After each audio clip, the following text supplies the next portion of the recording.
The champagne flowed freely, and laughter filled the grand ballroom of the Blackwood Foundation's annual charity auction. Glittering chandeliers bathed the guests in golden light, reflecting off diamond necklaces, gold cufflinks, and the polished marble floor. It was an evening of prestige, where only the wealthiest and most influential gathered to flaunt their status under the guise of philanthropy. At the far end of the room, leaning casually against the bar, stood Tom Cruise. Dressed in a tailored navy suit with no tie, he exuded an effortless charm that made him instantly recognizable, yet he kept a low profile. Unlike the other attendees, who reveled in their own importance, Tom seemed content to observe. His presence was unexpected. After all, this was a space dominated by billionaires and corporate moguls, not Hollywood actors. Across the room, a woman in a crimson designer gown watched him with amusement. Eleanor Langley, heiress to the Langley fortune, known for her extravagant parties and ruthless business tactics, arched a perfectly sculpted eyebrow and smirked. "Is that Tom Cruise?" she murmured to her friend, Miranda, a socialite whose only real skill was spending her husband's money. "It sure is. Why is he even here? Does he think this is a movie premiere?" Miranda chuckled, swirling her champagne. "I doubt he understands how these events work," Eleanor said, voice dripping with condescension. "These aren't movie props we're bidding on. This is real money." They both laughed, their expensive perfume mingling in the air as they turned their attention back to the auction stage. The auctioneer cleared his throat and tapped the microphone. "Ladies and gentlemen, our next item is something truly special. A rare 18th century sculpture, once belonging to European royalty. A piece of history, and all proceeds go to the Langley Children's Fund." Eleanor smirked. The fund bore her family's name, and she had every intention of winning this item. Bidding starts at $100,000. A few paddles went up. 120, someone called. Eleanor raised her paddle. 150. The auctioneer nodded. 150,000 to Miss Langley. Do I hear 170? And then, from the back of the room, a smooth, confident voice, 200,000. The room went silent, heads turned, eyes searching for the bidder.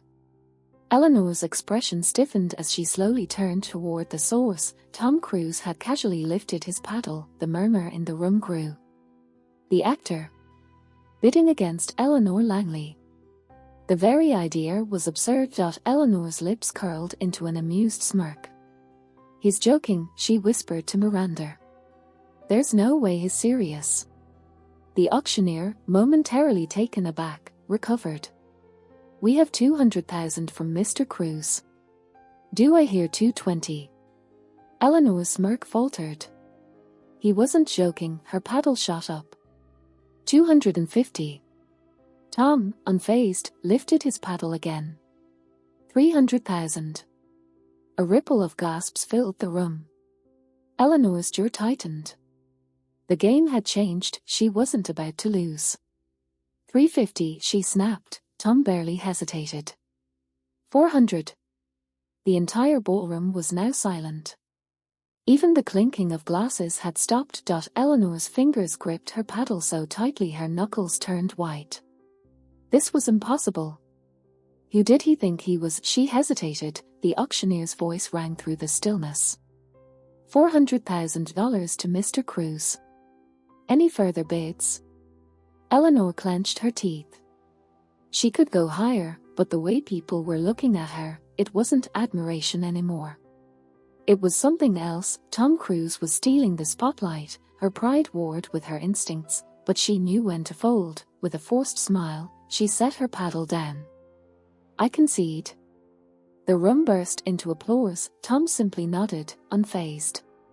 But what he said next would leave the entire audience speechless. The applause faded into an expectant hush as Tom Cruise made his way to the stage, his stride relaxed yet purposeful. The spotlight caught the faintest glint of amusement in his eyes, though his face remained composed. The auctioneer, still holding the gavel, beamed with excitement, clearly honored to shake Tom's hand. "Congratulations, Mr. Cruz," the auctioneer said enthusiastically. "Your generosity tonight will make a significant impact." Tom accepted the handshake with a polite smile. He took a brief glance at the crowd, his gaze sweeping over faces filled with curiosity, admiration, and, in Eleanor Langley's case, thinly veiled resentment. The very woman who had mocked him now sat rigidly in her chair, her champagne glass untouched. Tom stepped up to the microphone, his voice calm but resonant enough to carry across the ornate ballroom. "Thank you. I appreciate the warm reception, but tonight isn't about me. It's about the lives we can change together."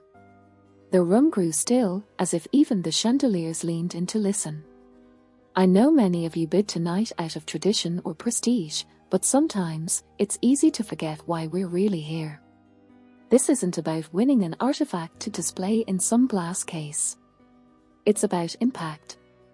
Real people. Real lives." A ripple of unease moved through the crowd. Tom continued, his tone steady but sincere. "That's why I'd like to do something different. I will honor my bid, but I want this sculpture to be re-auctioned right now. Every additional dollar raised will go directly to the Langley Children's Fund." A collective gasp swept the room, followed by scattered applause that quickly grew into a standing ovation. Even Eleanor's polished facade cracked, her forced smile faltering as the room erupted around her, but Tom wasn't done. "And one more thing," he added, pausing just long enough to ensure every ear was tuned in. "I'll match the winning bid, dollar for dollar." The reaction was electric. The room buzzed with renewed energy as the auctioneer, regaining his composure, jumped back into action.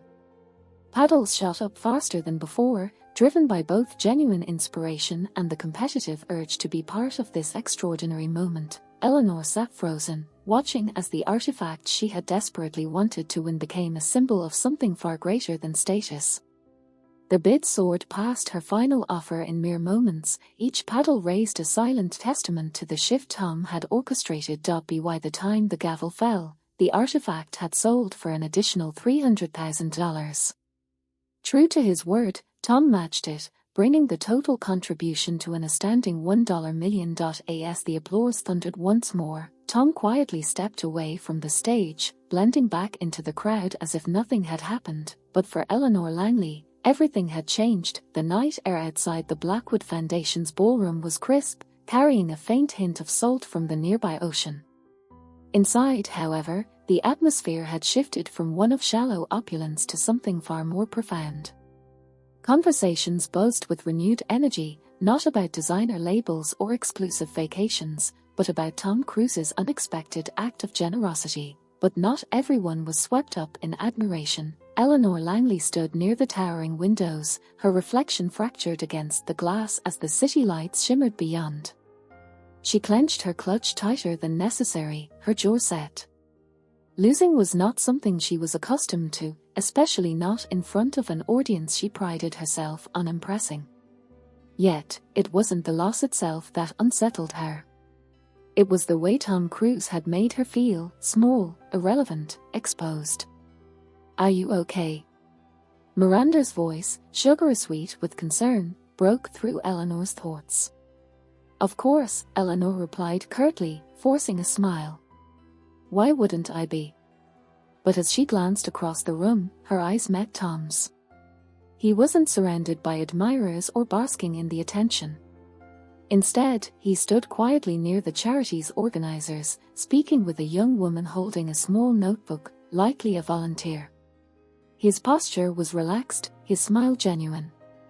No pretense. No need to dominate the room. It irked her, fueled by a mix of indignation and curiosity. Eleanor made her way across the ballroom. The crowd seemed to part instinctively, their whispered praises for Tom brushing against her like invisible thorns. "Mr. Cruz," she called out, her voice sharp enough to cut through the chatter. Tom turned, his expression open and unreadable. "Miss Langley," he greeted with a polite nod. Eleanor didn't waste time on pleasantries. "I wanted to congratulate you," she began, her tone teetering between sincere and sarcastic. It's not often someone steals the spotlight at these events without trying. Tom chuckled softly, unfazed. I wasn't trying to steal anything. Weren't you? Eleanor tilted her head slightly, studying him like one of the artifacts she often collected. Because it certainly felt like a performance. For the first time, Tom's smile faded slightly, not out of offense, but as if considering her words carefully. You think kindness is a performance? He asked, his voice calm, almost gentle. Eleanor opened her mouth to reply but found herself at a loss. That wasn't the response she'd expected. She was used to people meeting her sharpness with defensiveness or sycophantic appeasement, not disarming honesty. Tom continued, Look, I get it. This world, he gestured around the lavish room, runs on appearances. But real impact doesn't care about appearances. It's quiet. Sometimes even invisible. But it's real. Eleanor felt a strange heat rise in her chest, not anger, exactly. Something else. Discomfort. Embarrassment. Well, she said, regaining her composure, some of us prefer to make an impact in ways that are tangible. Tom nodded thoughtfully. That's fair. Just make sure it's the impact that matters, not the recognition. With that, he offered a polite smile and turned back to the volunteer, leaving Eleanor standing there, her carefully constructed world of status and control slightly askew. For the rest of the evening, Eleanor couldn't shake the conversation. The words echoed in her mind, mingling with memories she'd long buried, of simpler times before wealth became both her armor and her prison. Later that night, as she sat alone in her penthouse overlooking the city, Eleanor found herself scrolling through her phone. Not for the usual social media validation, but to search for something she hadn't thought about in years, real charities, ones that didn't just slap her name on a plaque. For the first time in a long while, she wasn't trying to win. She was trying to understand. The days following the Blackwood Foundation's charity auction unfolded like any other in Eleanor Langley's meticulously curated life. Lavish breakfasts served on marble countertops, high-stakes board meetings, and evenings adorned with fine wines and finer company. But beneath the surface of this well-oiled routine, something had shifted. Tom Cruise's words lingered like an echo in her mind. Make sure it's the impact that matters, not the recognition. Eleanor hated how it haunted her. She hated how it made her question things she'd never thought to question before. But most of all, she hated that it made her feel, really feel, something she couldn't quite define. It wasn't just the sting of losing the auction. It was the uncomfortable realization that perhaps she'd been bidding not to support a cause, but to feed her ego. One evening, unable to shake the restless tension coiling inside her, Eleanor found herself scrolling through her phone, not to check the latest luxury trends or social gossip, but to search for the Langley Children's Fund. She clicked through photos she'd seen 100 times in glossy brochures, smiling children, neatly staged events, ceremonial check presentations with her name in bold lettering, but this time, the images felt hollow. A name caught her eye in the list of recent donors, Tom Cruise. No fanfare, no photo ops. Just a quiet contribution, listed without even a comment. Without overthinking it, Eleanor picked up her phone and dialed the number listed for the foundation's outreach coordinator. Langley Children's Fund, this is Maria speaking. How can I help you? Yes, this is Eleanor Langley, she said briskly, then paused. The words she'd planned to say felt wrong. Hollow. She took a breath, softening her tone. I'd like to visit one of the schools we support. No press. Just me. Maria sounded surprised but professional. Of course, Miss Langley. I'll arrange it. 2 days later, Eleanor found herself standing in front of a modest community center on the outskirts of the city. There were no velvet ropes, no red carpets, just cracked pavement, peeling paint, and the distant sound of children laughing. She'd dressed down, no designer gown, just jeans, a blazer, and sunglasses she didn't really need. She felt exposed, as if without her usual armor of wealth, people might see right through her, Maria greeted her warmly and led her inside. The center was buzzing with life, kids painting murals, others reading in small groups, laughter echoing through the halls. There were no polished photo ops here, just raw, unfiltered humanity. Eleanor wandered through the rooms, her heels clicking softly on the worn floors. She watched a young girl, no older than 8, meticulously coloring a picture with broken crayons. The girl glanced up, her big brown eyes meeting Eleanor's. "Hi," the girl said simply. Eleanor smiled, feeling unexpectedly nervous. "Hi there. What are you drawing?" "It's a spaceship," the girl replied proudly. "I'm going to be an astronaut one day." Eleanor crouched down, genuinely intrigued. "That's amazing. What's your name?" "Sophie." "Well, Sophie," Eleanor said, "I think you're going to do incredible things." Sophie beamed, her smile brighter than any diamond Eleanor had ever owned. In that moment, Eleanor felt something shift, a weight she hadn't realized she'd been carrying began to lift. After spending hours at the center, Eleanor left with more than just a new perspective. She left with purpose. She didn't rush back to her usual life. Instead, she started visiting more centers, speaking with educators, volunteers, and, most importantly, the children. She began funding programs not for the recognition, but because she'd seen firsthand the difference they made. Weeks later, at another charity event, smaller, less glamorous, Eleanor spotted Tom Cruise across the room.